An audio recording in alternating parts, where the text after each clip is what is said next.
نحمد و نصلی علی رسول الکریم اما بعد فاعوذ باللہ من الشیطان الرجیم بسم اللہ الرحمن الرحیم۔ سلسلہ سوال و جواب کے ساتھ میں ہوں عادل امتیاز۔ ایک سوال پوچھا گیا ہے کہ بچے کس عمر تک اپنے ماں باپ کے پاس سو سکتے ہیں؟ تو حدیث شریف کے مطابق 10 سال کی عمر میں بچوں کے بستر الگ کر دیے جائیں، بیٹوں اور بیٹیوں کے بستر بھی الگ کر دیے جائیں۔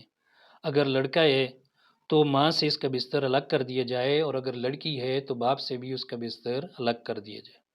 اور اس بارے میں اس بات کا بھی خیال رکھا جائے کہ اگر وہ بچہ یا بچی 10 سال کی عمر سے پہلے ہی جسامت کے اعتبار سے 10 سال کے لگتے ہیں، حالانکہ ان کی عمر 10 سال سے کم ہے، تو اس عمر میں ہی ان کے بستر الگ کر دینے ضروری ہیں۔ وآخر دعوانا ان الحمد للہ رب العالمین۔